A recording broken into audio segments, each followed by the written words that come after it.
This 26 Sports high school basketball presentation is presented by Cadillac Casting Incorporated. And welcome back to Cadillac High School. It's the Bald Brotherhood halftime show. Jay Simon and Kevin Gregory with you. Cadillac Vikings and the Mount Pleasant Oilers. Oilers with a 21-15 halftime lead. Non-conference hoops action. Final one of the regular season for both of these teams as the postseason starts next week. And the first half of this one, Kevin, very, very physical. Yeah, absolutely. I mean, you got 21-15, not a high-scoring game. Why? Because they are going guts out on defense. I mean, when you can play defense like that and keep yourself within striking distance, pretty much with anybody you're going to see in districts for either side.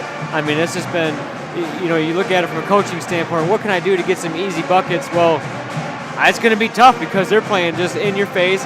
Great help defense. They're recovering. A lot of times I say, well, Cadillac needs to shoot when they got that open shot. Not a lot of open looks out there tonight. No, the Oilers doing a great job of recovering yeah. on defense, even when the kick in the drive kind of thing goes for the Vikings. Quinn Crago got off to a great start in the middle for the Vikings as he had 7 points in that opening quarter, but the Oilers then, you caught it and observed that they immediately went to that sort of it's like a triangle and zone or something, right? They're still playing zone and they're still looking at those outside guys, but if that ball comes anywhere in Quinn Crago's radius, they are collapsing on him and trying to prevent him from being able to go off again on the inside. He ended up with 2 free throws in the second quarter, and he's got a team-high 9, but it's a relatively quiet 9. They kept him scoreless through 7 minutes of that second quarter. Yeah, what they're doing, even in their man-to-man, they're still playing mostly man-to-man, but when Quinn gets the ball, the guys from the wings are coming down. They're forming this little triangle around him, making it very difficult. A lot of times out of that, Quinn's able to kick it out and then get some open shots.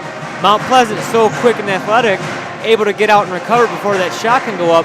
I expect Coach Benzenberg to run a series of pick and rolls or running some guys through some off-the-ball screens to free up some open looks. Otherwise, it's going to be tough. Cam McTaggart hit a 3 in that second quarter. He's got 5, and then Ethan Baker 1 of 2 from the line to round out the scoring. Just 3 players have scored in the first half for the Vikings. Meanwhile, the Mount Pleasant Oilers have got 5 guys that have scored. First time all year. 5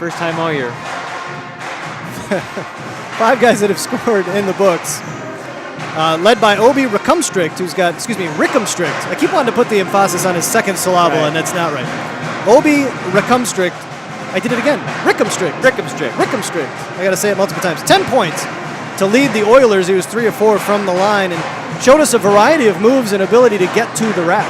Yeah, absolutely. They got 2 guys in that first half, Rickumstrict and Black. Both real lengthy, athletic, wiry kids, able to get their shot off the dribble.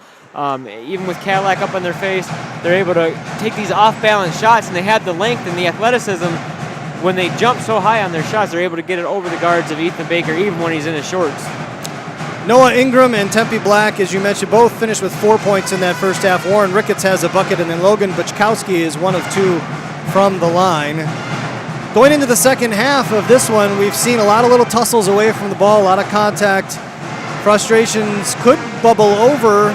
Put yourself into the head of Ryan Benzenberg. You mentioned already maybe a little more driving and kicking, but what do you do? Are you hoping to just kind of wear them down in the second half to get them more open looks? Yeah, well, I mean, you're going to stay the course, and you're going to play your defense up in their face. You're not going to let that physicality get to you. I think both coaches are going to address that with the referees. I actually expect it to be cleaned up a little bit in the second half.